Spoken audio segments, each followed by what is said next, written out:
Hi, everybody. Hi, everybody. Welcome to the Knit Chat Cafe.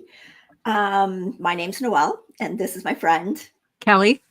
And we are coming to you both this week in Southwestern Ontario, Canada. Yes. So, yeah. As much fun as it was to be away, it feels good to be back home again. Yeah, back in the same vicinity. Yeah. Yes. Yeah, I love going away, but it does. It's like when you come home, it's like... Yeah. And it was a little bit easier to get ready tonight. I didn't have to, I have everything is set up here from week to week, and I didn't have to disrupt anybody's household. Nobody had to leave because it was podcast time. Like Kendall and Derek, they were very accommodating over the last 2 weeks to allow me to have the podcast at their house. But I do miss them. I definitely miss them. And my house seems very quiet. Yeah, mine does now. You had a chatty company. I did. I had Zoe last week. I picked her up on Wednesday and she stayed till Saturday morning, and she's a busy girl and she talks a lot. Everything was always every few minutes. Grandma, can I just tell you something? Can I just tell you something? So, but I think it was by the time Friday came, by Friday afternoon, I was exhausted. I thought I need a little rest. I said, Zoe, how about we go to the dollar store?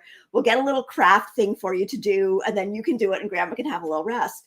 So we went to the dollar store and we ended up getting the perler beads. You remember the perler beads? Yes. Like you have the little frames and you can make a picture on it and then you iron it all and it all fuses together. So we got those, and one of the bags had all the colors jumbled up, and I thought, okay, I'm going to get her a little sorting thing, and I'm going to say, okay, Zoe, you can't start the picture until you get all these little things sorted into the right colors. I thought that'll take her at least half an hour. So it wasn't 10 minutes, and she's like, Grandma, I've been doing this forever. But anyway, so I helped her sort them, and she did a really good job with the beads. But I remember doing those with when my kids were younger, so they were... They were a lot of fun, but she really did a good job of like creating the designs and good for her. Yeah, that was good. Did she leave you? Just reminded. No, she made one for her mom and dad. Okay. To bring home for them. So, but like I just think I said to someone, I said, how did I have 5 kids? Well, I do not have that amount of energy anymore. No, but I guess it's just, you have to. It's like anything else, right? You know that you have to get up and do it. And if you might be tired, but it didn't matter. Like I see Kendall now and I see how tired she is at the end of the day, and she's going to bed earlier at night. And I guess that's, and here I am. Yep. Okay. Good night. I'll see you in the morning. And I'm still staying up to my merry old 1:30, 2 o'clock. But anyway, believe me, I went to bed shortly after Zoe went to bed. So... But anyway, she had a good time. We even went to see the movie Inside Out, and which was very cute, very cute. And I don't know how many times she swam in the pool. She was in the pool almost constantly, and then we had a little pool party with Molly and Isla coming over, and the 3 of them were just they're quite loud when they get together. But I bet. So. Well, what we should say, I guess, is that we are a mostly knitting, but we are a multi-crafting podcast.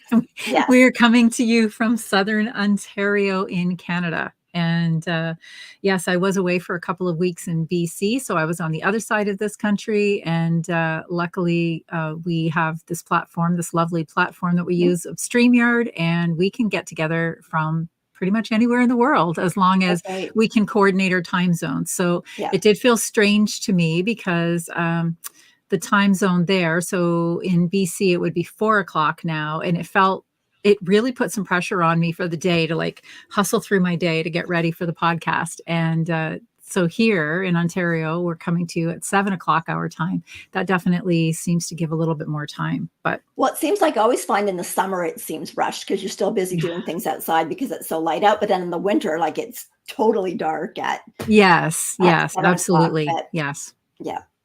So but so welcome everybody. We're so glad that you're joining us tonight. And I think the first person in here tonight was Netta May, and I saw Stacey in there at 4:30 going, can't we start now? I was popping some pictures in for it. So anyway, we're glad that everybody's here. And Yeah, we really enjoy this every week. It's like even that one week when we put it on a Monday instead of a Tuesday, my whole week was like I was completely thrown off. So yeah, absolutely. So, well, okay. Okay, let's just switch up the order tonight. Let's just switch everything up. Let's just throw it out the window and start fresh. I wanted to talk a little bit about my trip to BC, the knitty parts of my trip. So last week I did talk about my family vacation and the camping trip that we went on, but I was really lucky to get together with Linda. And most of you, I think there's a lot of you in here that know Linda and watch her podcast. Linda is For the Fun of Knit, and her friend and my friend as well, Jackie, and we got together and we went to first we went to Mission, and we went to a yarn store there, and then we drove a little further, well, closer for them but further for me, to Maple Ridge, and we went to check out another yarn store there. So I have a few pictures of our day that I just wanted to share. So I'm just going to pop all of this in now as I chat about it. And so the first store that we went to, you would have loved this store too, because I love any knitting store. Yeah, I know you do. I know you do. So the first store that we went to is called Trendy or Whatnot, KNOT. And I do have a banner. Do you think you could look for that banner under my name? And so this store has been in business now for about 10 years, and the store owner is Maddie Peschler, and she's lovely. As soon as I walked in, because Linda and Jackie weren't there yet, I walked in right away. I was greeted and warmly greeted, and it's just a lovely space.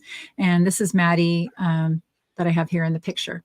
So she has the store organized really interestingly. I think we're kind of used to our own store closest to us, which is a Little Red Mitten, and they have all of the rooms organized by weight.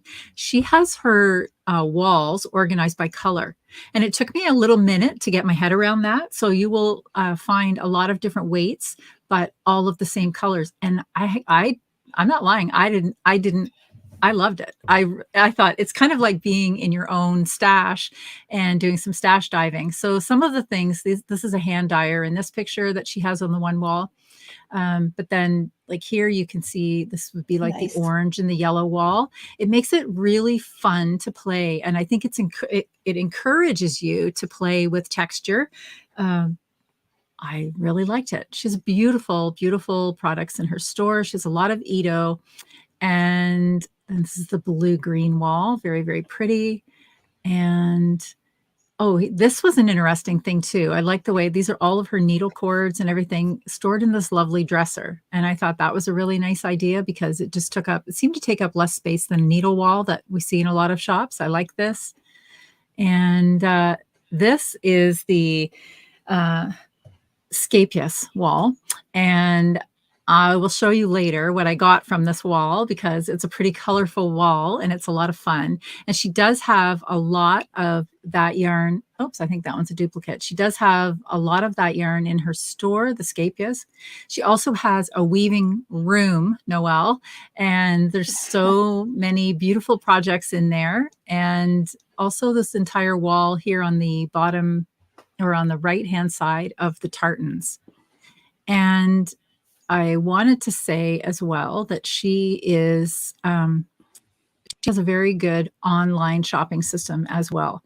So we're going to put a link in to Maddie's store in our show notes where you can find them on a website, and she does ship.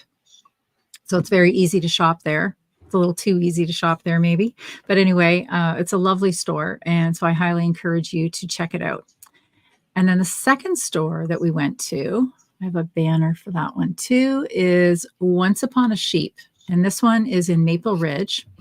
And so a little bit of an interesting story behind this store. It was started by a lady who wanted to make knitting accessible for everyone. And so a lot of the yarns that they sell in this store are yarns that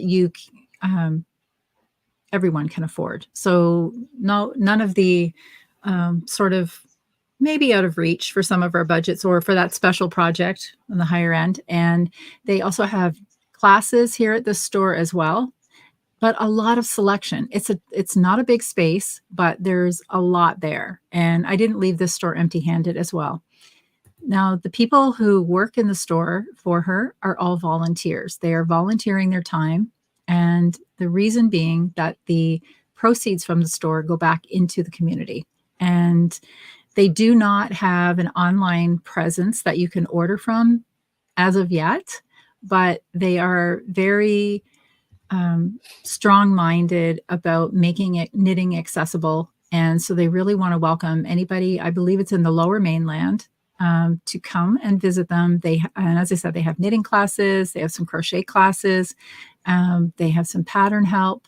And I have this last picture here.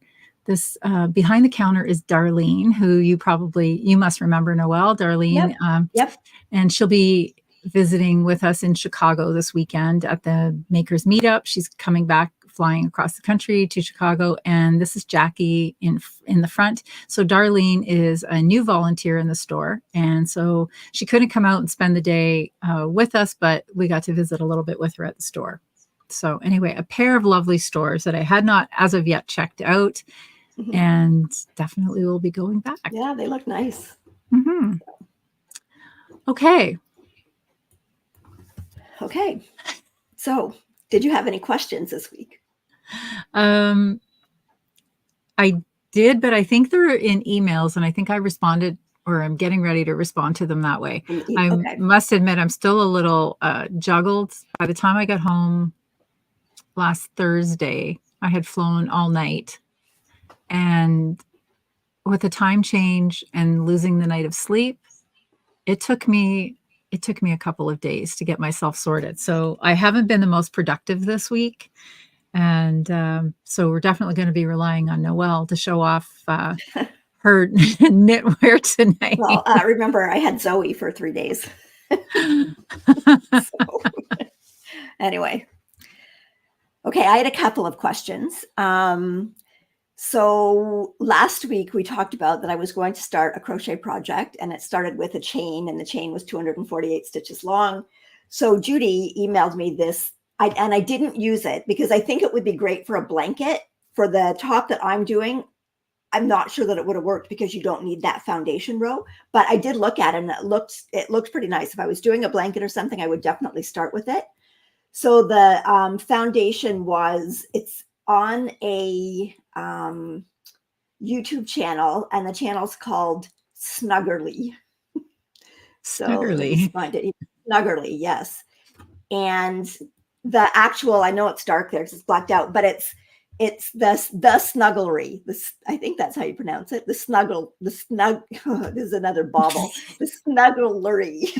Okay. And it's to do the bye-bye foundation chain. So you actually do, I think, your chain and the foundation row all in one step. Oh, okay. So that's clever. So then you don't have to go back, like, you know how you go back and you've got a really long chain and you've got to go through and do that foundation row. So it kind of does it all in one step.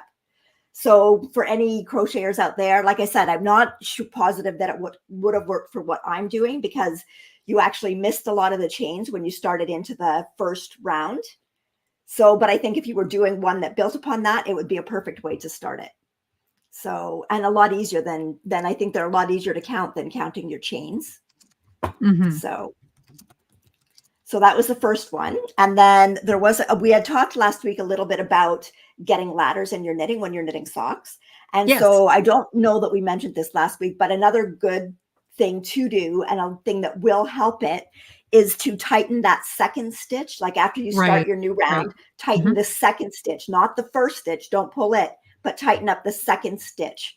And that should help alleviate that ladder. And then there was a question asking us what we do to keep track on our vanilla socks. Because we do keep track. We do keep track. I put in the light bulb stitch markers every 10 rounds. So I only ever have to count 10 rounds. So I don't know if anybody else does anything different, but so then I kind of keep track of it in tens as opposed to having to go back to the beginning. So I'll put it in as soon as I'm done my rib. I'll put a marker on one of those knit stitches, and then I count right up to the needle. So I count that first stitch and count up to the needle and then put a marker on every 10 rounds and do the same thing on the other sock so that they match perfectly. So say that again, how you do it? I put it on when I do the rib. I put it before I even start the next row. I put it on a knit stitch in the rib. Okay. I don't worry about that first marker. I skip that because the way I think I count my 10 rows, then I put the stitch marker. So I count 10 rows. And then in that 10th row, that's where I slide that light bulb marker in. Okay. And then So I do you knit count 10 more rows. Do you count the stitch on the needle or not? Yes. I count the stitch on the needle. That becomes my 10th. If you put the marker and you just need to count the stitch, you don't need to count the stitch on the needle. So then when you put your marker on the next time, where do you put the marker? So then I knit, when I've knit 9 rows, I know that the next row that I'm knitting, that's where the marker goes again on my 10th row. Okay. We do it. So it works out the same. You do it at the beginning. I do it at the end. I do it at the beginning. Yep. Yes. Yep. So yeah. And so that's a lot easier. If you lose track, you've only got a small amount to count. Whereas if you're just counting at the end, there's a lot of stitches to count. Plus, if you're marking them down somewhere, it's so easy to forget to put a check mark down or cross off a 5. Agreed. So, and sometimes what I'll do at the beginning too, if I know I'm taking my socks somewhere, on one of those light bulb stitch markers, like down in my rib, I'll hang a bunch of stitch markers on it. Yeah, so that they're there and ready for me. So yes. And there are certain yarns that are harder to count than others, right? Yes, for instance, definitely. a marled yarn. It's hard. Tricky to count. So you need, I need good lighting to count a marled yarn. Or if you're doing something that's very patterned, sometimes it's tricky. So I usually try to find that spot in the sock where there's just definitely some stockinette. And those are the rows that I count. Yeah. So, and I even count rows in a self-striping sock. So do I. Because I still try to equal them up if it's, but anyway. Yeah. And Haley's saying that she puts a light bulb marker on the first stitch of the last cuff round and then one every 10 rounds. Yes. And so I guess mine would basically be on that last stitch of that 10th round. That's where I put mine. And then I knit my next 9. I think wherever you do it, as long as you're consistent. Sock to sock, it's going to work out. So. Okay, so Susan's saying, does the last needle count as a row? Again, Susan, it depends where you put your marker. So you just need to be consistent. Like I said, I don't count it because I put my marker on before I start knitting. Kelly does count it. So as long as you're consistent in whichever way you do it, it should be okay. Yes, it'll be fine. Yes, for sure. Okay, so the next question was about putting waist shaping into a straight garment. And could you do it with changing needle sizes? Yes, you can do it with, there's 2 ways you can do it. You can do it changing needle sizes. So if you're going top down, you're going to go, as you get into the waist shaping, you're going to drop needle sizes. Your needle, I don't want to say drop because if it's the opposite way for US, whatever, you're going to use a smaller needle, a smaller circumference needle as you go down. And then once you've got it where you want, and if you want it to go back out, then you're going to go up the needle sizes again. I probably wouldn't do it with just one change. I would probably do it gradually. Like, maybe 5 or 6 rows, go a quarter of a centimeter different, then a half a stitch for the next. And kind of try it on as you go to see where you want it to go to, and then where you want it to start coming back out again. And then the other way that you can do it is by, you will get an A-line shape if you increase along your side seams. Like, so what happens is you pick a center stitch on your side seams, and you're going to increase a stitch each side of that center seam. And, maybe do one increase, knit an inch, do another increase, knit an inch, and again, decrease if you're going down. Yes. Right. If you're going down, you're going to decrease. If you're knitting bottom up, you would do it in the opposite way. So if you're top down, you're going to decrease and then increase once you're past the waist. If you're going bottom up, you're doing the same thing. Yes. Okay. You're doing the same thing. You're creating that hourglass. That hourglass that we all wish we had, that perfect hourglass sweater. Yeah. So again, but if you're doing that, just make sure that you try it on. Now you can increase all around, but that kind of gives you an overall increase in the width of your garment as opposed to just shaping at the waist. Because I'm pretty sure, I know when I did the girls' dresses, it was increases all around, but that's really to give you a lot of flare out to go to a skirt. An A-line, yes. Yeah. So, So okay. So that was, so there are some people in here talking about just measuring the socks. The counting of the rows, it's sort of a thing that Noelle and I just like to do. We like to know the number of rows in our socks. Sometimes it has really nothing to do with the measurement of the socks. Like if the sock says, knit 6 inches before you start, or cast on, do your ribbing, knit 6 inches before you do your heel. We both just kind of have fallen into a pattern that we like to have a set number of rows. We pay a little bit less attention to the measurement of the sock and a little bit more attention to, and I like an even number. So I want it to be an even 10 rows of some multiplier. And generally that's just how it works out for the foot as well. And if we're knitting with a sock yarn that we're very comfortable with, that we've done lots of socks, we know exactly how many sets of those 10 stitches or how many rows we're going to do for, whether it be socks for ourselves or socks for other people, or male socks compared to female socks. So the counting of the 10 rows, it's really just, I don't know, it's just like an added little activity that we add into our sock knitting, right? And we both do it. And there's, if you're comfortable with measuring, there's nothing wrong with measuring. I Absolutely think that nothing wrong. A lot of patterns actually, most patterns will actually probably tell you to knit they just say knit the length that you want before starting the heel. So that's right. Or some might say knit to 6 inches and then start the heel. So like, it's perfectly fine. Like, I know I probably don't really, when I look at a sock pattern, don't look at whatever measurements they're telling me to knit for the top, the leg of the sock or the foot, because I know what I like. So I know how long I want it. So, but yeah, there's absolutely nothing wrong with measuring. But if you want to keep track of rows, an easy way to do it is to use the light bulb stitch markers every 10 rows. Yes. So, yeah. And there's something satisfying to me to do that, because it's just like using a self-striping yarn. You can count by the stripes. But when I have one sock knit and I see, that I used 6 light bulb stitch markers on the leg, I know that when I'm knitting that second one and I'm at stitch marker number 4, I'm like, oh, I have 2 stitch markers, 20 rows to go. So for me, it's just, I don't know, it's just a quick balance and check system. But honestly, sometimes I think it is just an added little activity that we like a little challenge in the game of sock knitting. Okay, so Fran asked, how far from the armhole would you start decreasing for waist shaping if you're knitting from top down? Totally dependent on your body type. So basically, I would probably wait till you got past here, and then I'd be trying it on and looking at my shape and where I wanted. There's no given measurement, because everybody's different in, like, whether you've got a long torso, a short torso. It's really, you would have to measure. Some patterns do give you, patterns that give you a schematic might say that, but with any schematic, you should still be looking at it in conjunction with what your measurements are. So like, there's not really think you could put in a definitive say at this number of inches, start waist shaping. Yeah. So 7:24 p.m. It's 7:24. Thank you, Siri. Did you set a timer for something? No, I did not. Anyway. Okay. So that was it. That was it for questions. So, wait, Deborah said that when we do our socks, yes, you're right, Deborah, we're counting on the fact that hopefully our gauge is not going to change during the project, because if your gauge changes, then true. 10 rows is not going to be 10 rows, but, it's also measuring. It could depend on how much you stretch it out as you measure it.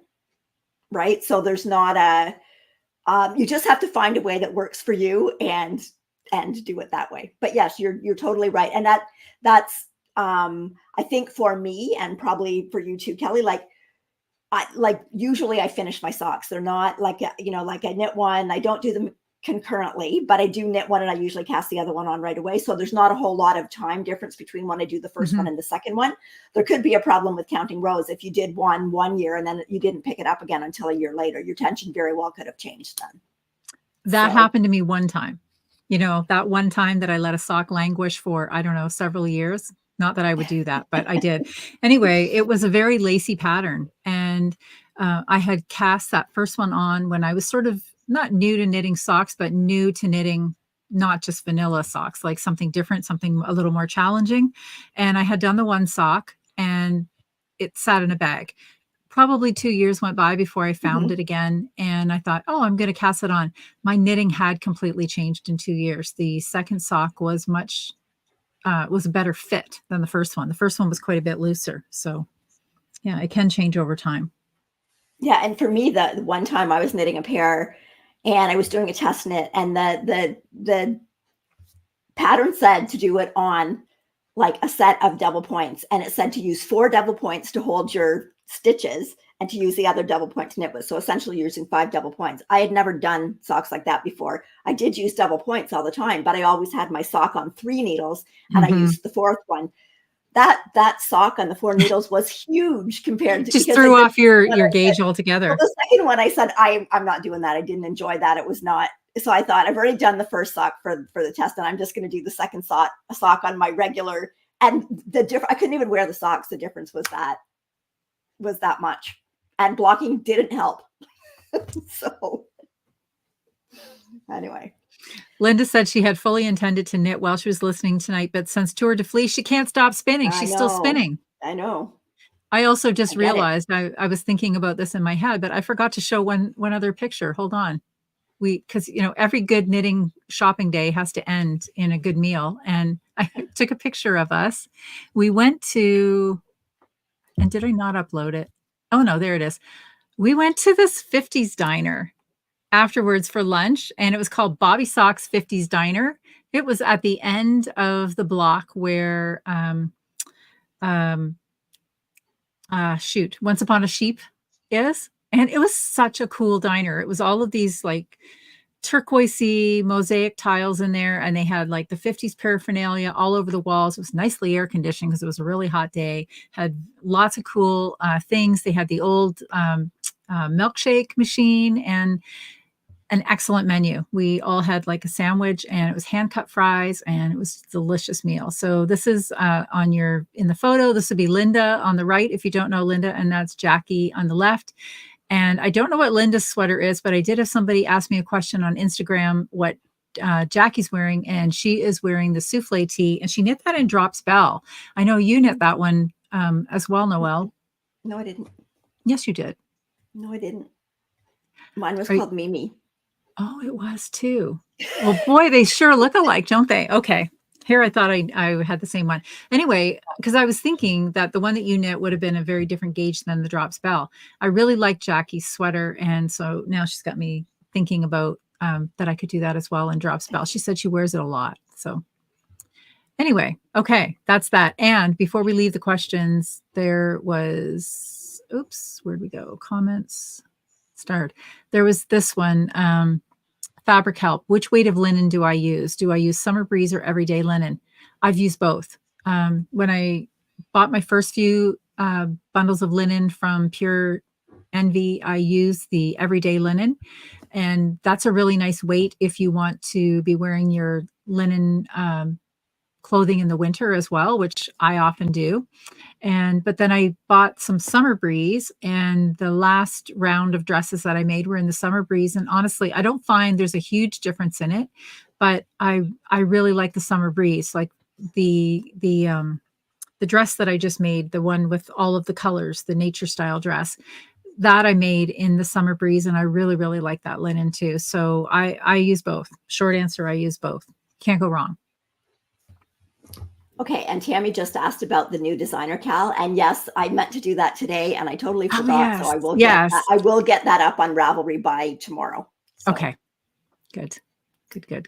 Okay, so we should move on to what we are wearing. Yes. Okay, what are you wearing? I am wearing the Somer Knus tee. Thank you. By Elspeth Judith. And I do have a couple of finished photos that I popped in here. Here we go. So I knit this one, was it 2 years ago? I think so. I think so. 2 summers ago. It wasn't last summer. So I'm sure it was 2 summers ago. And this is using the Drops Bell. And the sweater definitely stretched out for sure. I love knitting the sweater. It's kind of sort of like a sampler style sweater. So each section is a different pattern. It's really easy to do. There's nothing difficult about the sweater. It's all just knits and purls to create a pattern. But the drop spell definitely stretched out. So it did stretch out in the neck, and it even stretched out in the length. So what I recently did was just threw it in the washer and the dryer full time, and it came back out, and now it's perfect again. So I think the takeaway from that is because the sweater, it is sort of a looser sweater anyway. If you are knitting that, you have to have that expectation that the sweater is going to grow if you're using that cotton yarn. I guess I could have knit it on a smaller needle, but I still think it would tend to grow. But there's safety in the washing and drying. And I know our friend Rebecca has made the same sweater in the drop spell, and she washes and dries it all the time. So yeah, I guess what I'm going to say there is that I wore it a few times 2 years ago, and then it basically sat because I felt, the sweater was too big. So anyway, the washing and drying, and honestly, there's no easier way to wash a sweater than that. So, and then I can probably wear it for like a couple of times, and then I would have to be throwing it back in the washer and dryer again.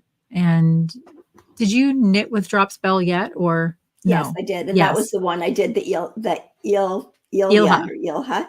And I did the crochet around the neck, and I can wear it all day now, and the neck doesn't stretch out. Right. So. Okay. All right. Okay. And you're wearing? I am wearing the Riptide halter by Jennifer Shields Toland. And this is done in Kelborn Woolens Mojave. The Mojave is a 60% cotton, 40% linen sport weight yarn. The color is plum brown. It comes in 50 gram skeins, and this took like 2.64 skeins. So I loved knitting the pattern. Again, Jennifer puts really nice details into the pattern, like her armhole shaping. When you do the armholes, like, you're done. When you go back, you're done. So, and I find it's like I can easily wear this with I've got a racer back bra on. So then you don't worry about your bra strap showing. And then the high neck covers, the straps and stuff that are up at the top of the neck.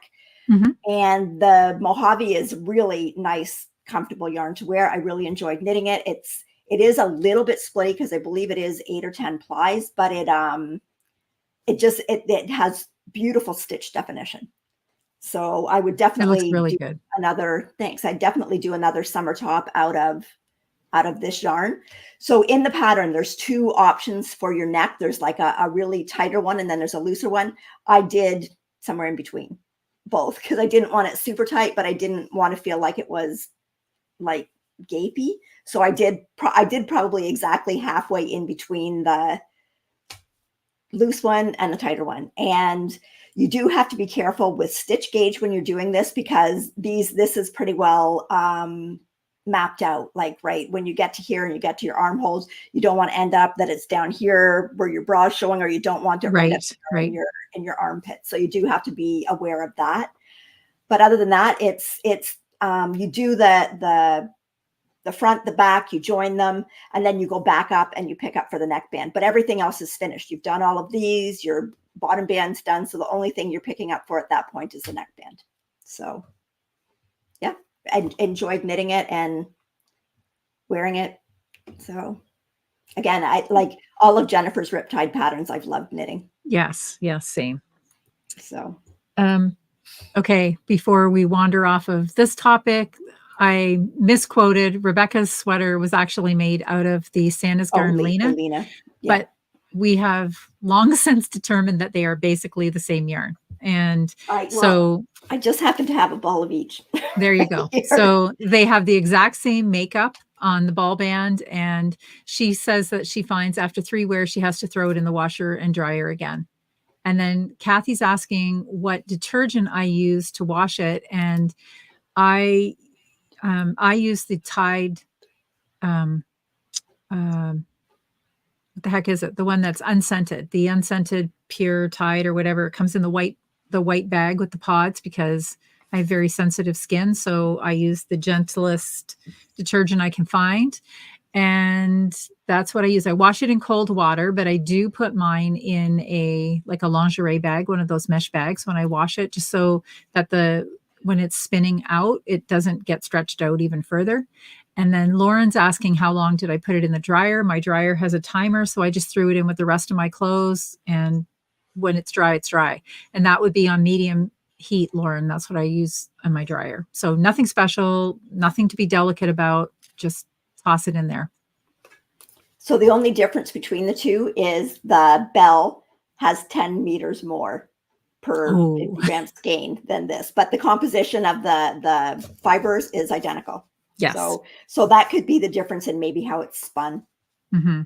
Mm-hmm. So, but I don't know if you handed a top that was made out of one or the other where you could tell the difference. I felt that there was a little bit of a difference when I knit with it. I felt that the Lena seemed a little less splitty, but then I don't know because.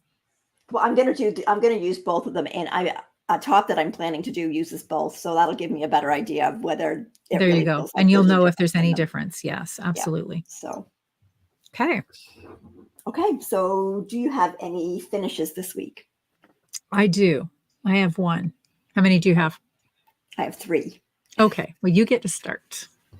Okay. So my first finish is my ribbit socks. So they're done. And look how, I never really thought about, I always put my socks on blockers, but man, when you block them, they do really look nice. They do. When you actually block them on the blocker, they really do look nice. So these are the ribbit socks. So this was a new pattern that I tried because I really liked the look of the heel in it. So this is a pattern by Celine Phaeton, and it's got what they call a kite heel. So when you're knitting it, you kind of go down to here, then you start your heel where your whole instep increases across. Like you're not just knitting on heel stitches, you're increasing for the heel, but you're still knitting all the way around. And then you do a heel turn. So the heel turn, you actually do back and forth just on the heel stitches, but then you go back and you finish off the gusset down here. So then you're decreasing stitches, but at that point you're here and you're still again going back and forth all the way across the whole sock. Okay. So when you're done, you're done. It's not like a heel flap and gusset where you have to pick up any stitches. It's not like a heel turn. For most of it, you're incorporating most of the stitches in the whole sock. The only thing that you're doing any different is just that one little heel turn where you're just knitting on just the way you would turn a heel in, well, it's a little bit different method, but you're still kind of doing short rows to turn that heel the same way that you do if you're doing a heel flap and gusset. Okay. But there's no picking up of stitches. I like the way they fit. These are a little big for me, but that's my fault because this is an 80-20 sock yarn. And 80-20, I usually do 60 stitches for myself, but I did 64 just because I was trying the pattern and I wanted to pick just a common size. Yes. And I always do 64 stitches for all of my for my daughter and my daughter-in-laws. So, and I really do. So I think because the heel fits me perfectly, if I went back and did the 60 stitch sock, I would do it, but I would incorporate this as if it was for the 64. And she tells you how to do that in the pattern. Like if your instep is a little bit bigger, she tells you how to increase, or if it's a little bit smaller, she tells you how to decrease. Oh, the pattern great. the pattern also, I'm going to try it. I'm going to try a pair of them, but just in stocking stitch. And not in the rib all over, and just see what they turn out like. And I'll do those with a 60 stitch. But the pattern basically tells you instructions for anywhere from like a fingering weight up to a light worsted. And so you've got kid sizes up to whatever, a very wide size range in the pattern. So I will definitely knit more of them. And I did really enjoy knitting on it. And I did put the stitch markers in here just with the, even though you can count the little ridges in the broken, I still put the stitch markers in. Yeah, this is what we get in the habit of doing, right? Yes. Yeah. And this yarn is Yushishita, the twist. It's a 80-20 merino nylon. And this color is called Grounded. And this took 0.75 of the skein, 100 gram skein, And I used, like I always usually use on most of my socks, a 2.25 millimeter needle. And I do mine on 2 16-inch circulars. So it's pretty. It's a really pretty colorway. I do. I like how they turned out, and they were fun to knit. Like, and you know, a little bit different than vanilla, and it's not total ribbing because every row, like every other round, is knit. So you're not like doing a total rib. So yeah, something different, right? Yep. Okay.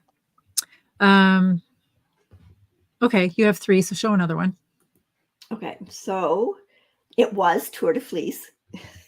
So, and I did even it was maybe one day that was Zoe here. I still spun, but I'm not sure I got in the whole half hour, but I did still spin.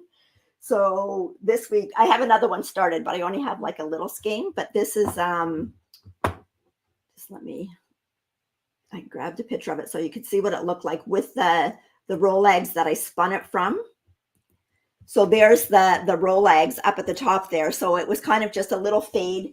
And this was one that I got from Woolstock. I can't remember the name. Sarah might know because Sarah bought a lot of fleece there too, but I can't remember the name of the place.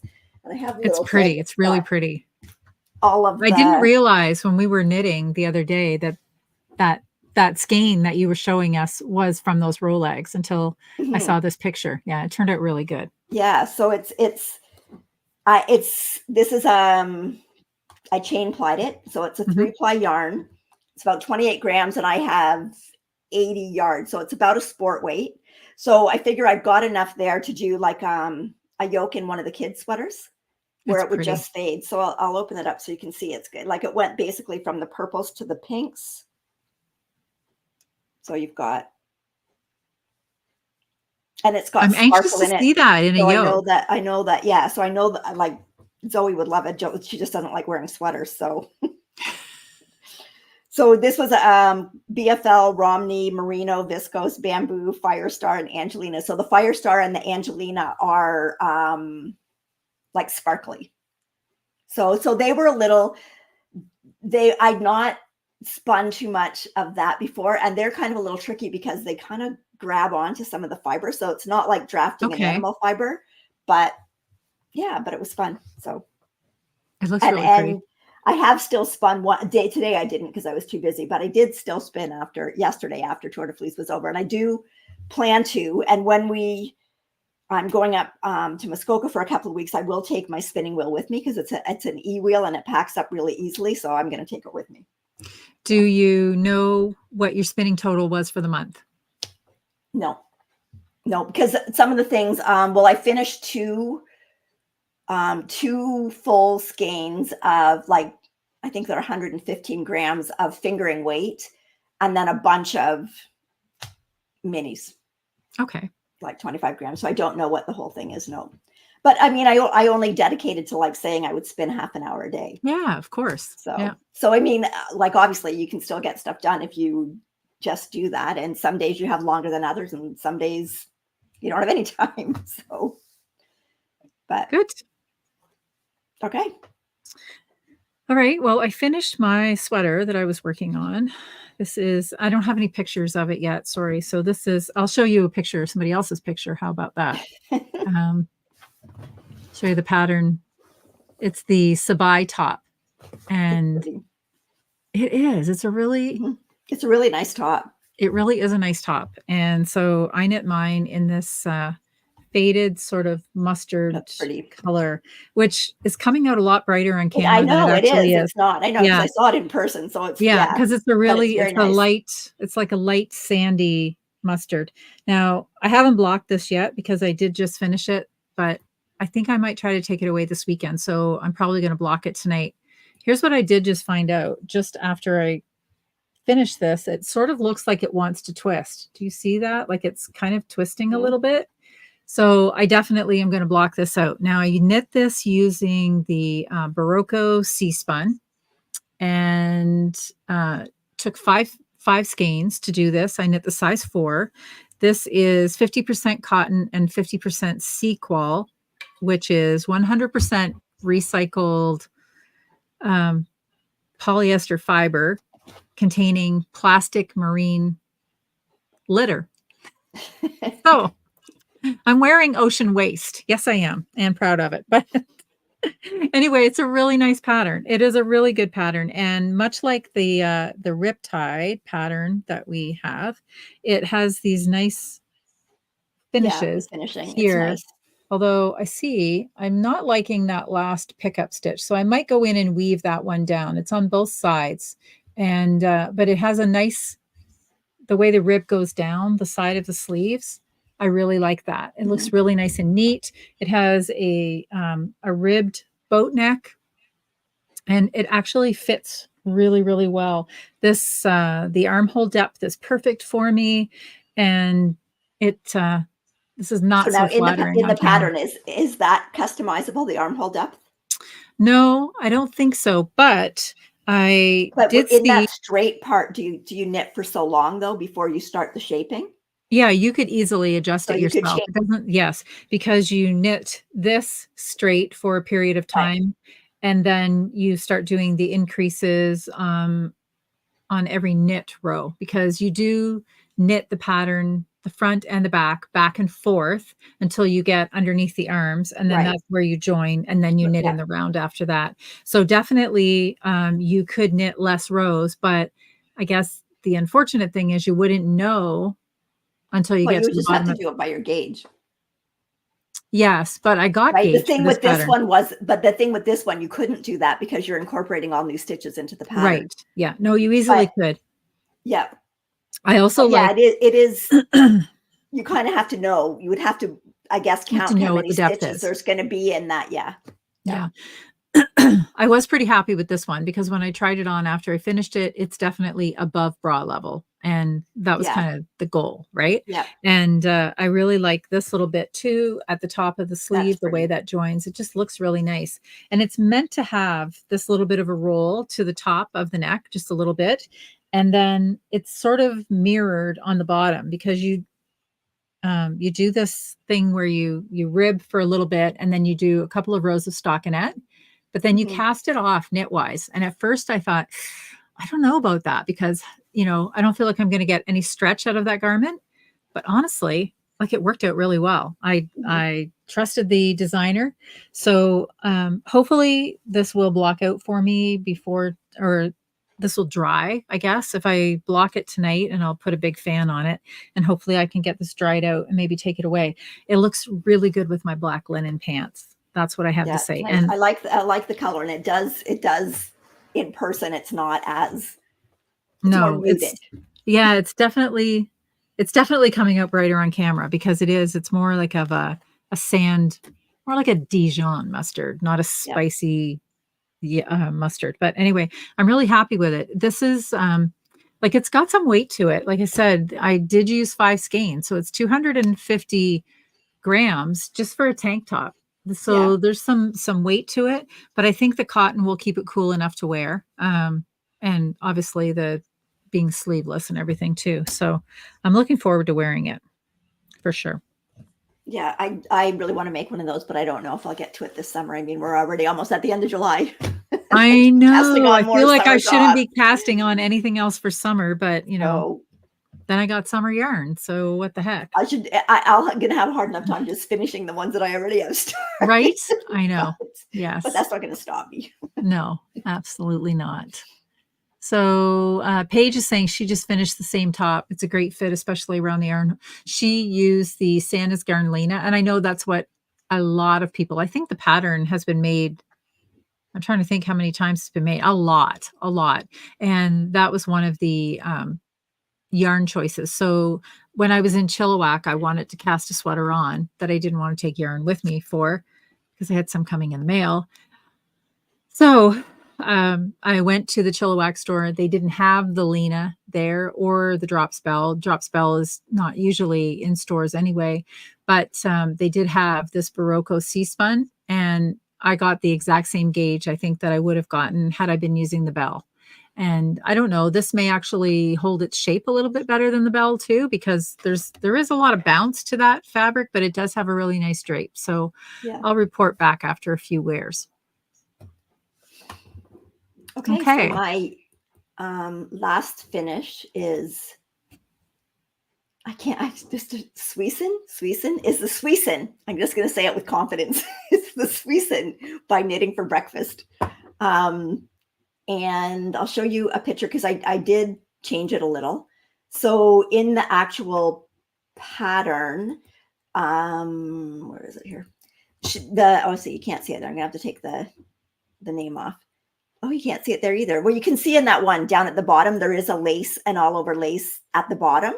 Okay. So yes. I was going to do that. I was going to reverse it. And then I decided I just started another top that's all over lace. So I thought, okay, I'm just going to do a regular rib on the bottom of it. And I'm happy with it, how it turned out with the regular rib. So here's the top. So this is done in Wool Addicts by Lang. Okay. Wool Addicts Pride by Lang yarns. And the composition of this yarn is, where is it here? We've got 40% linen, 32 cotton, and 28 rayon viscose. And I think they call it a DK. It comes in 100 gram skeins. There's 306 yards. I didn't even break into the third skein. This took 2 skeins. It looks a little bit, is it a little bit slubby? It looks slubby. It's a little bit slubby. Yeah, I think it's the cotton. That didn't sound very flattering, but it's. So I've got some pictures. So I really like it. Yes, it looks really good. And I really like the feel of the yarn. I've got more of this yarn, so good thing that I like it, because I think I have several sweater quantities of it. So good thing I like it. But it was okay. Sarah said it's Sweeson. Yes, yep. I saw that. So she says all syllables are equally accented. Don't emphasize the second syllable. Sweeson. Okay, Sweeson. And did we think last week? I think we determined it means daffodil, right? Yeah. Well, the pattern says narcissus, which I think daffodil. Oh, narcissus, which is like family. A daffodil. Yes. Yeah.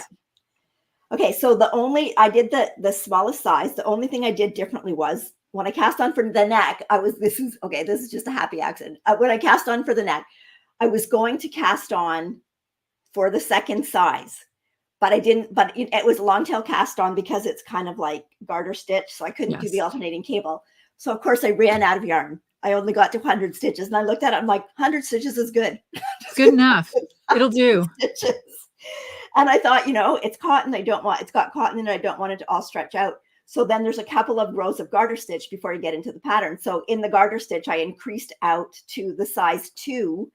And then when I got down into this part, I measured my gauge, and my gauge was a little bit larger than the pattern. So I thought, okay, it'll be fine if I just go down to the size 1. So I went down to the size 1, and the sweater turns out that it's perfect, fit perfectly for the way I want it. So there you go. And I am glad that I do actually have a smaller amount of cast on, because I think otherwise the neck would have been might have been too big. Wide. Yes. Yeah. So, and I knew that this yarn doesn't have the same stretch in it as a wool yarn. So anyway. Do you have any of that yarn? Do you have any of that yarn sitting there still? Can you show Raciera what slub is? Slubby means there's like thick and thin bits, and there's like the cotton. It is the cotton, because even when I blocked it, you could even see, like, when you get it wet, the fabric takes even the water differently. Okay. I don't know if you can really see it in that or not. No, it's hard to tell. But hold the sweater back up and see if we can get in a little tighter on that. You can see how those little Raciera, you can sort of see how those little bits kind of pop out. Yeah, it's showing up really good on camera. Yeah. So that's what we call the slubby. Anyway, so I really like, and I like the feel of the yarn. So that's like 200 grams total. Like, the yarn's just got great drape. Can you hold the lace up close? Because now I'm curious how the slub worked in the lace. It looks really good. Because that's where I would have worried about using that type of yarn. What would it do to the lace work? But it looks really good. Yeah. So yeah. So like I said, I'm glad I like it, because I've got this yarn in white. I've got it in orange. I've got it in royal blue.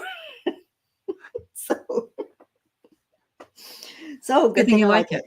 Good thing I Where like did the you yarn. get that yarn? It does feel nice. I got it at Little Red Mitten. I don't know if they've got any more left. It was on sale. I got some of it on sale, but I have seen it at other yarn shops. So okay.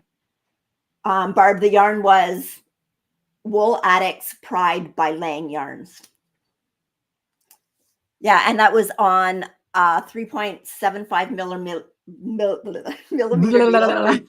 for the body of the sweater. The neckband was done on a 3.25 and the armbands were done on a 3.5. Okay, so, good. Because I wanted the armbands to come in, but not too much. Yeah, yeah. So Isabel pointed out that Sabai top that I knit, there are 677 projects in that one so far. Wow. 69 were made with Lena, 39 with, 39 with Belle and 14 with the Tinline. So yes, I think that would have to be held double for sure, Michelle or Isabel. Yes. Yep. So good. Okay. Good. Okay. So how many whips do you have? I only have one that I actively worked on this week because, well, I was finishing the sweater and yeah, then I cast on a new one and that's the one I'll talk about tonight. So what have you got? Okay. You've got lots, I'm sure. I've got 5. Okay. Go ahead. Okay. So I'm continuing to work on my Pippin socks. So first one I showed last week. The first one is done. Mm-hmm. So these are Pippin by Claire Ellen. So this is my Lord of the Rings Christmas Advent Makealong. So the second sock last week I just had the rib done. I've done the first, like the leg of the sock has 2 full pattern repeats. So I finished 1 full pattern repeat.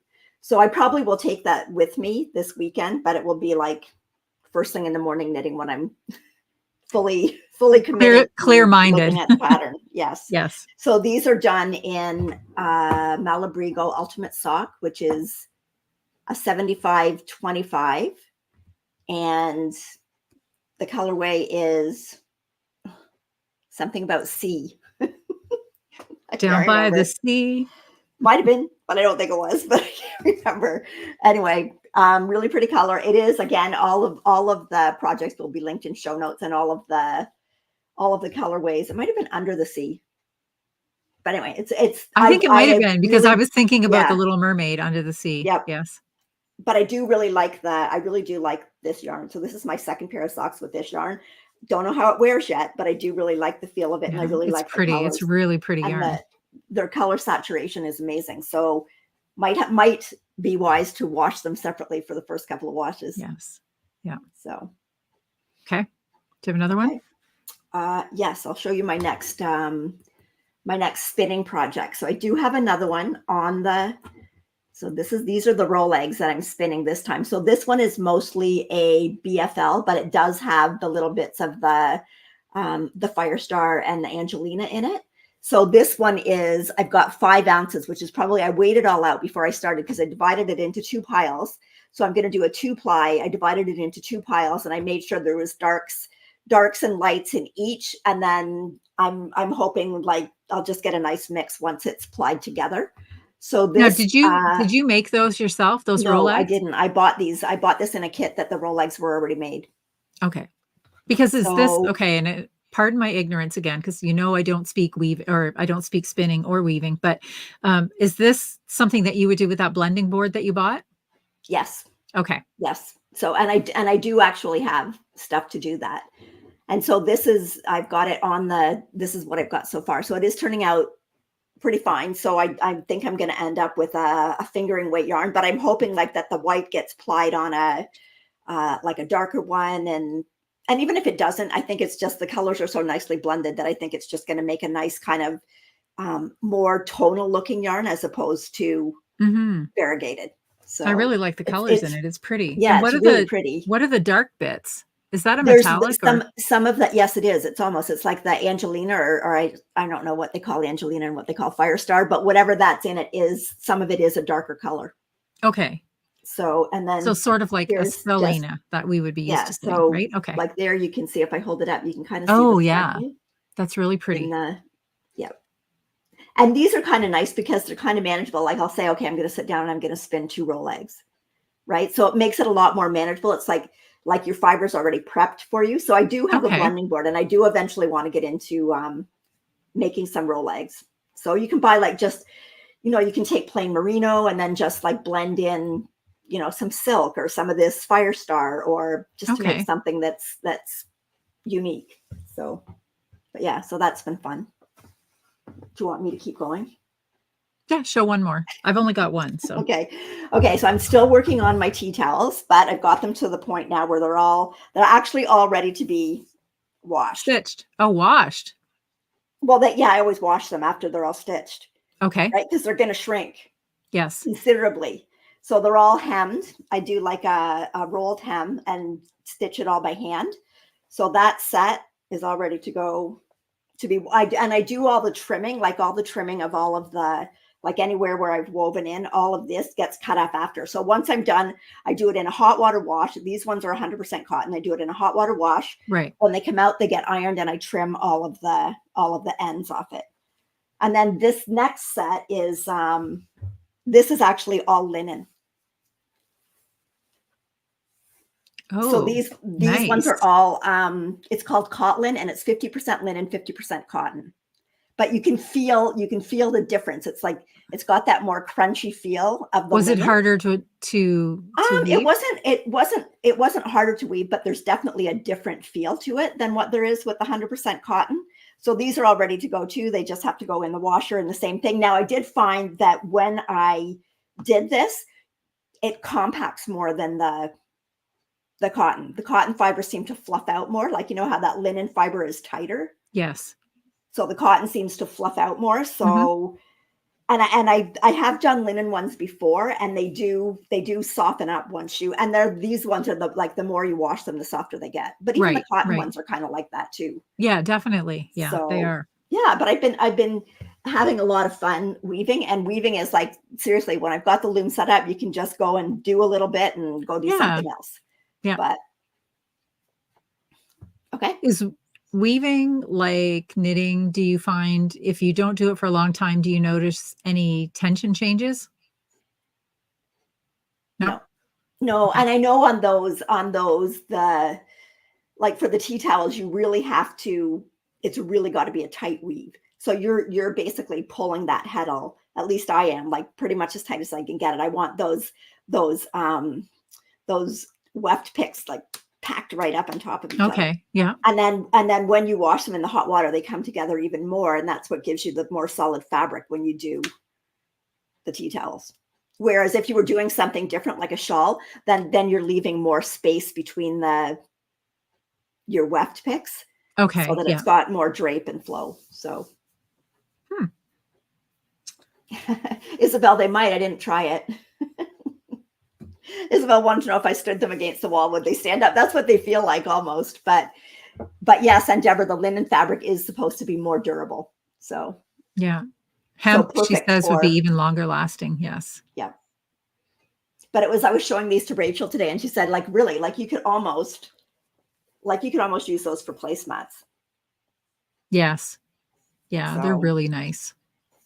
But okay. Good.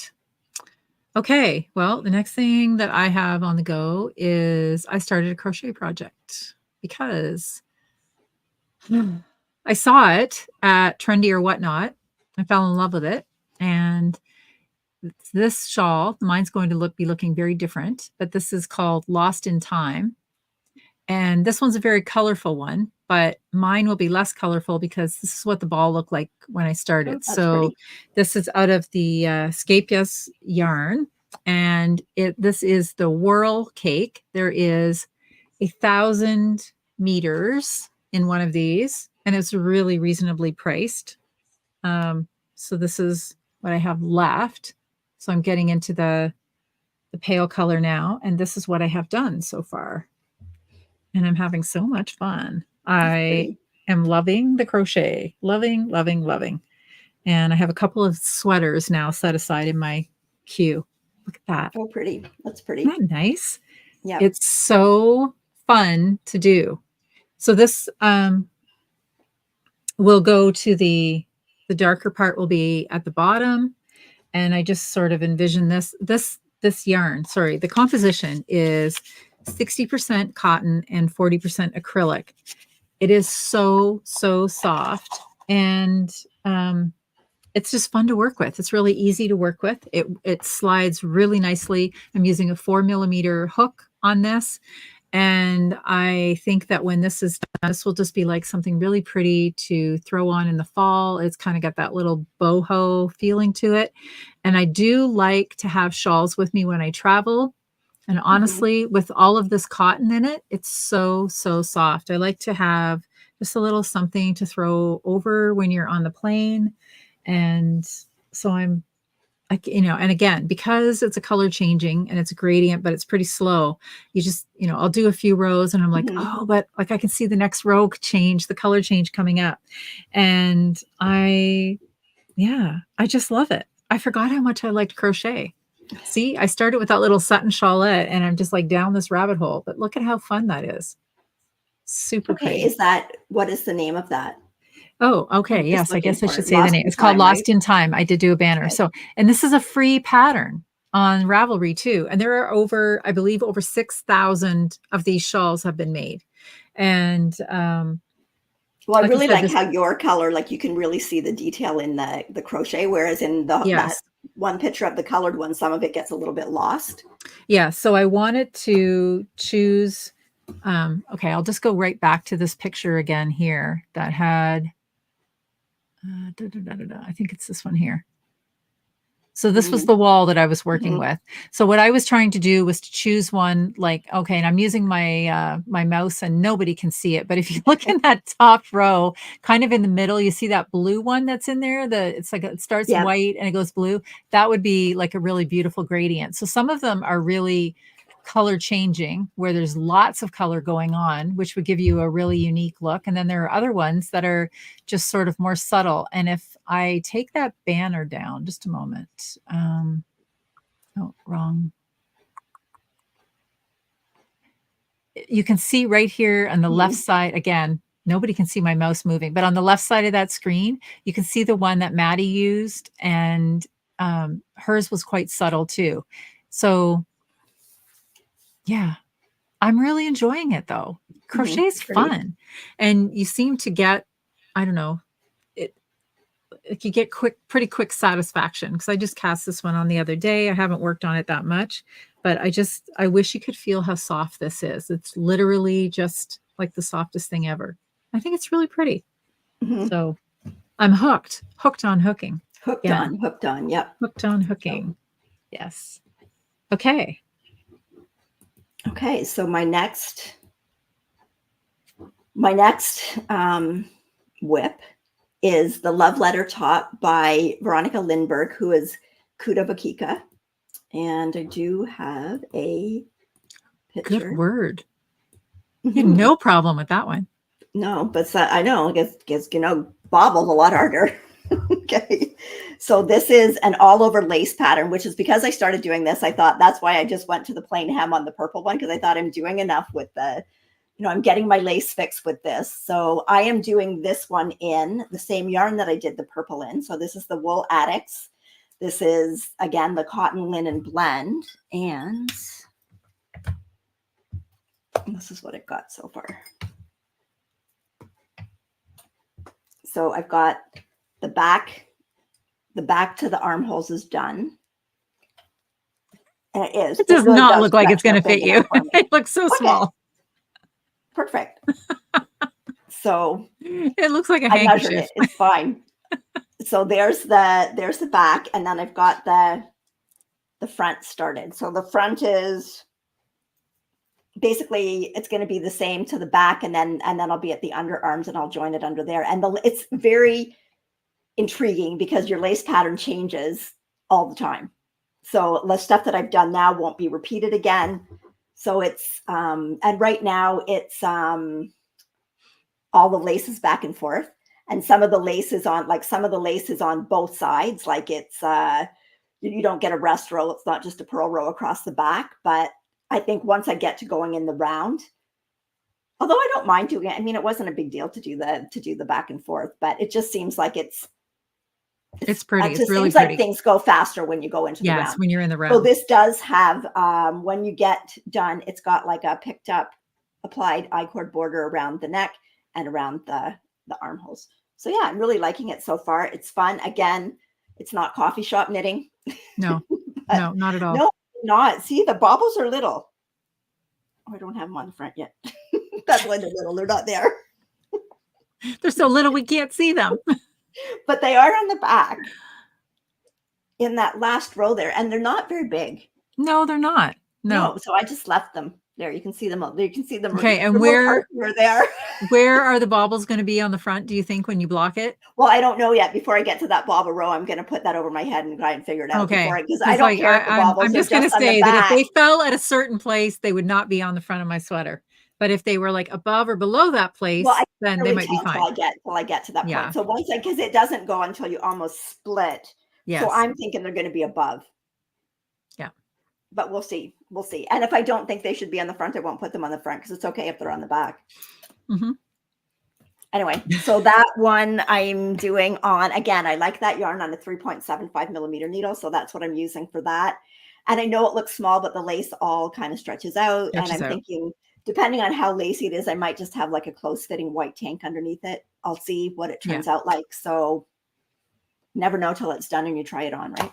Mm-hmm.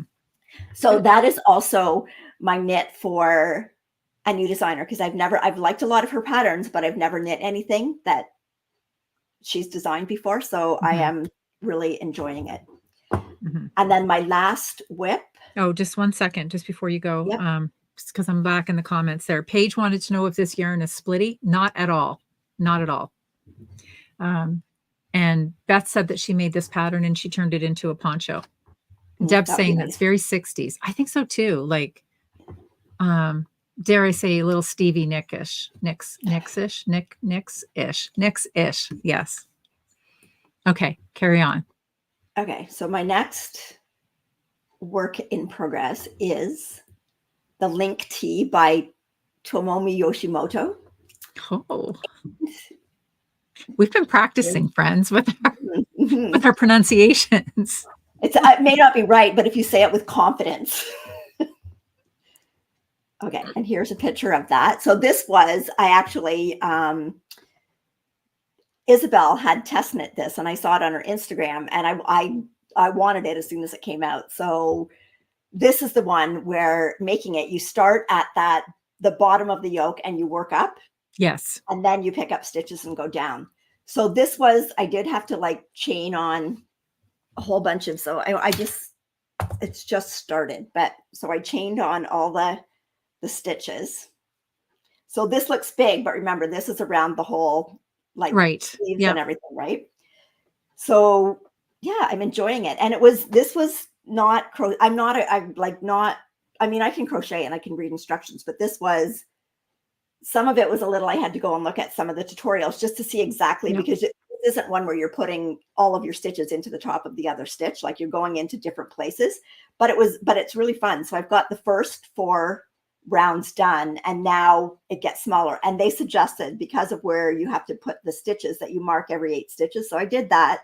And it made it a lot easier when you were going around and knowing what chain you had to go into to get all those little, I think they call them clovers, like separated out. It's pretty. It's really pretty. So this is, I am using, and it's in my new yarn bowl that very nice daughter made for me. And it is this really pretty pinky color on the inside.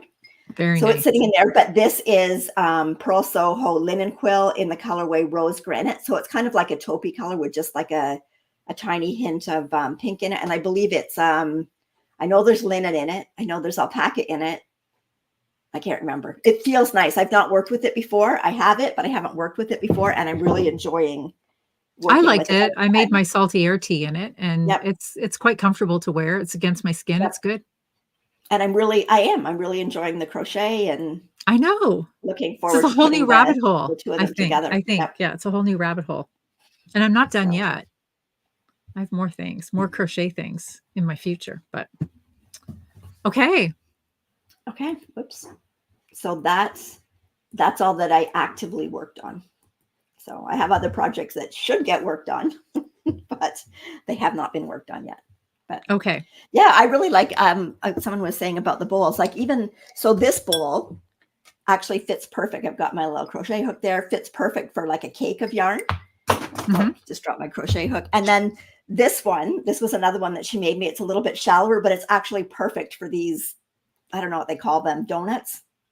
Yes. And it sits in there perfectly and it's not rolling all over the place. So yeah, so that one's, well, it's much prettier than my on the inside plastic Knit Picks one. So, Jacqueline, if you need anybody else to practice yarn bowls on, I'm your gal for sure. So, I love a good bowl. Yeah. Okay. So, all right. I just want to go back. There was one question way earlier and I had started, but it was about, I'll never find it now. No. Click under start. There we go. Sally. This one? Yes. Sally, I don't believe, I'm not positive, but I don't believe that the pattern I did was the peacock tee. I did the peacock solo, which is the one with the high neck. So it was a different pattern that came out before this. I don't recall in that one having any problem with the lace. It worked out fine, but I don't believe it's the same pattern as the peacock tee. So, but if you really do think like, message the designer or look through Ravelry and see if anybody else has had any problems with doing it and whether their stitch count worked out or not, because a lot of times if people do have trouble, oftentimes that's where you'll find it. Or even go into Ravelry and look at, filter it by most helpful projects or projects with notes, and you might be able to find that. So okay, all right. Isabel says your linen quill is 50% wool, 35% alpaca. Okay. And well, I got the alpaca and linen right. Yes. I just didn't know what the other thing was. Yeah. So yeah, it feels nice to knit with. So, and I'm thinking that could be, I don't know how long I'll do the sleeves on it, but I thought if I did the sleeves down to there, it would be a really nice spring fall piece. Yes, absolutely. Yeah. So Janet said she is knitting the peacock tee and she didn't find any errors. Okay. She says that she believes that the designer corrected the error. So in that case, could be what the issue was, Sally. Yeah, but make sure you've got the most updated version of the pattern then. Yeah. So. Okay. Well, we're getting on in time here, but I want to show you what I got. Is that all your whips now? You're all done? Yep. Okay.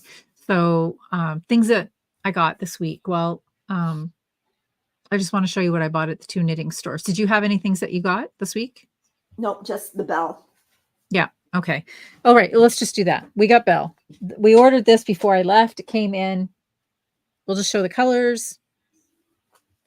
I got these 3 colors. I got sweater quantities of these 3 colors. Sandy beige, a black, and a green. And they actually really look pretty together too. But and you got petrol and navy. Navy. And that's the Lena in the sunny lime. And I'm going to put the navy and the sunny lime together. Pretty. And I'm going to do this.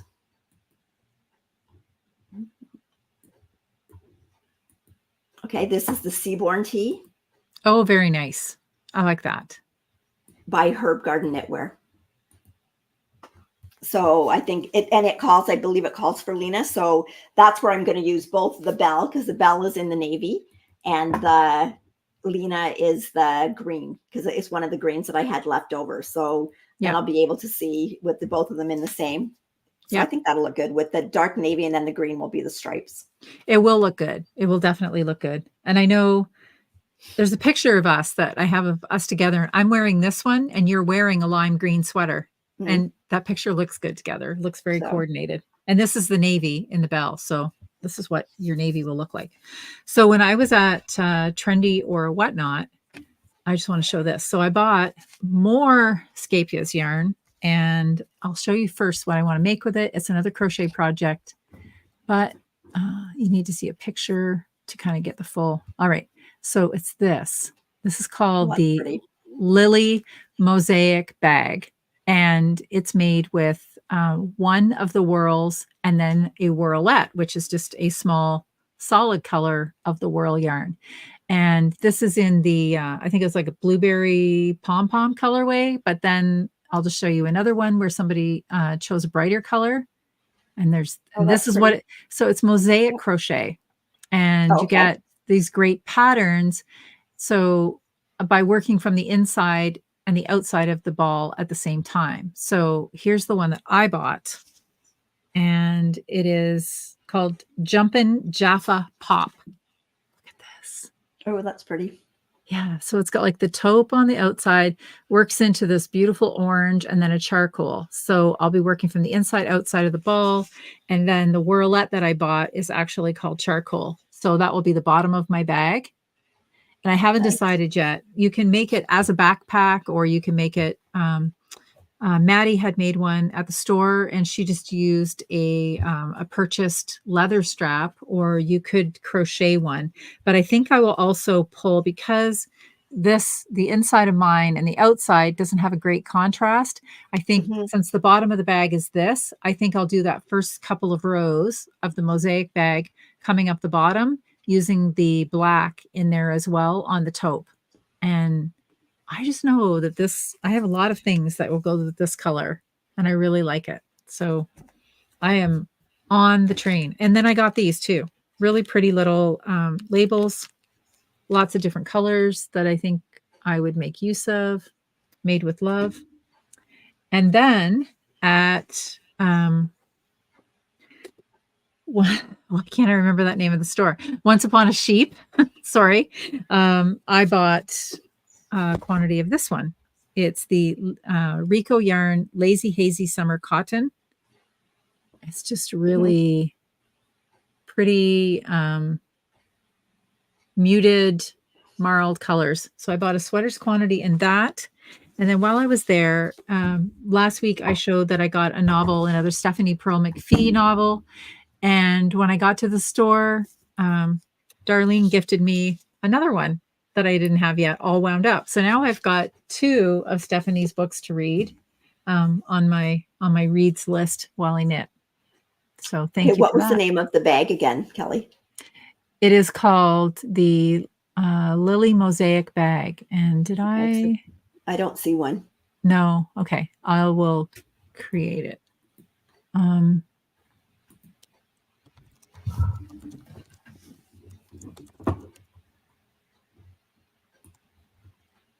The thing is, I don't know.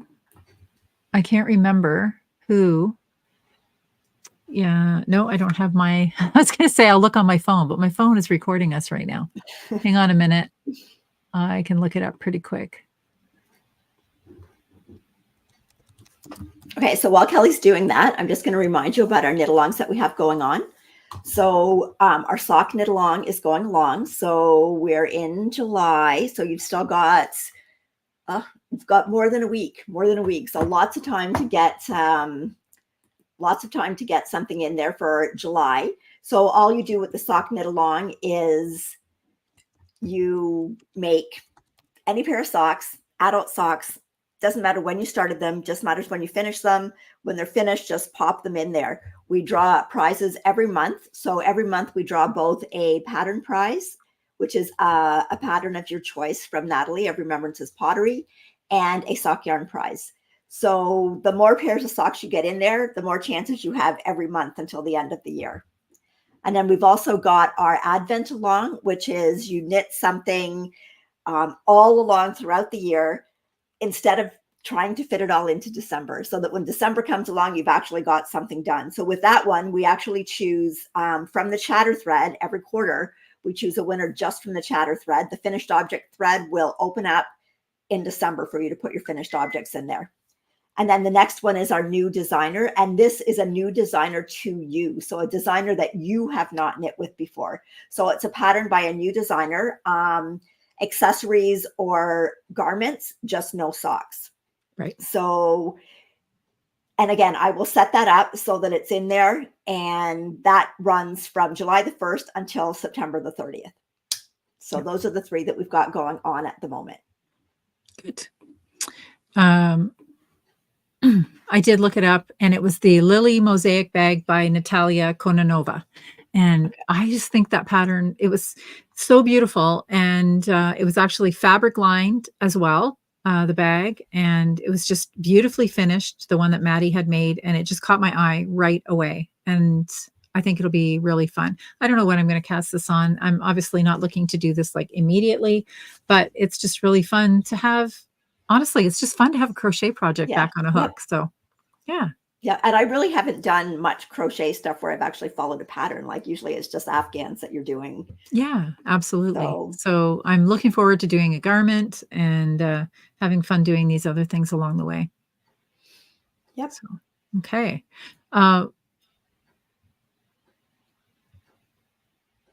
Yep. Okay. Oh. Caught up. Okay. So anyone that's going to Chicago for the Makers Meetup this weekend, Yes. we will see you there. We're really looking forward to it. I can't believe that it's already like the end of July and that we're here. Like it seems like, yeah, just the summer's time in general is just going by way too fast. Yes. But anyway, we're really looking forward to it. So, you know, we hope we see some of you there, and we're really looking forward to just, I'm really looking forward to just like a weekend of just sitting and talking and knitting. Yes, absolutely. Absolutely. It's going to be so much fun. So yeah, just 2 more sleeps. 2 more sleeps. I know. So I still haven't figured out when I'm going to cast on that one sweater. I still got to figure out something else. I got to put some new socks on the needle. Oh no. Just like, what do I have to roll? What do I have to do? I know. I have to figure something out that is good visiting for the knitting. Train. Yeah, something for the train, something that I can chat and knit at the same time. I shouldn't have finished the sweater because that was the perfect thing. I'm just knitting around and around and around on that, and I don't have anything else really that's at that point. So I guess that's what tomorrow is for. Yep, Get organized. Yes. I know. Yeah. So. And Amy's coming too. She says she's excited to go to her first meetup. We'll see you, Amy. Yeah, we'll see you there. Absolutely. Okay. So I think that's it for this week. So I hope everybody's enjoying their summer or their winter, wherever part of the world you live in. And hope you have an amazing week. And thank you so much for joining us. And for anybody that watches after, thank you for taking the time to spend time with us. And we'll see you all next week. So with lots of chat about our weekend. So absolutely. Yep. So take care, everybody, and happy knitting.